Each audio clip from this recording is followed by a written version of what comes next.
దేశంలో అశాంతి సృష్టించేందుకే కాంగ్రెస్ కుట్రలు చేస్తోందని ఏపీ బీజేపీ చీఫ్ మాధవ్ ఆరోపించారు. ఢిల్లీలో కాంగ్రెస్ తీరును నిరసిస్తూ విజయవాడలో మాధవ్ నిరసన ర్యాలీ చేపట్టారు. విజయ టాకీస్ నుంచి కాంగ్రెస్ కార్యాలయం వరకు నిరసన ర్యాలీ చేపట్టారు. ఈ క్రమంలో బీజేపీ కాంగ్రెస్ శ్రేణుల మధ్య ఘర్షణ చోటు చేసుకుంది. దీంతో పరస్పరం దాడులు చేసుకున్నారు. ఈ దాడుల్లో ఇరు వర్గాలకు చెందిన కార్యకర్తలకు గాయాలయ్యాయి. దీంతో రెండు వర్గాలను పోలీసులు చెదరగొట్టారు. సీజేపీ నిరసనల్లో ఒక్క నీట్ స్టూడెంట్ కూడా లేడని మాధవ్ అన్నారు.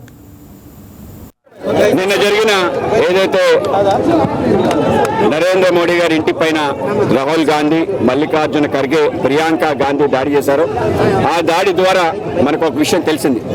ఇవాళ ఏదైతే ఢిల్లీ జంతర్ మంతర్ జరుగుతున్న ఏదైతే నిరసన, సోనం వాంగ్చుక్ వెనకాల అలాగే డింగే వెనకాల ఎవరున్నారా శక్తి అంటే అది కాంగ్రెస్ పార్టీ.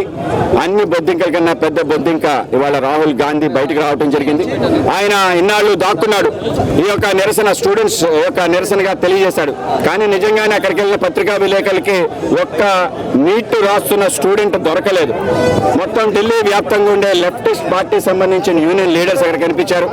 అలాగే అర్బన్ నక్సల్స్ గా పేరుగాంచిన అరుంధతి రాయ్, ప్రకాష్ రాజ్ లాంటి వాళ్ళు కనిపించారు. అలాగే ఈ దేశంలో 370 అధికారులు రద్దు కావాలని, అలాగే అఫ్జల్ గురు యొక్క ఏదైతే ఉరితీత వ్యతిరేకంగా పనిచేసిన ఉమర్ ఖాలిద్ లాంటి వాళ్ళు, అలాగే చివరికి ఉమర్ అబ్దుల్లా కూడా ఆయన మొన్న వేసుకొని అక్కడికి వెళ్ళి ఎవరికి కనపడకుండా వెళ్ళి ఆ నిరసనలో పాల్గొనడం.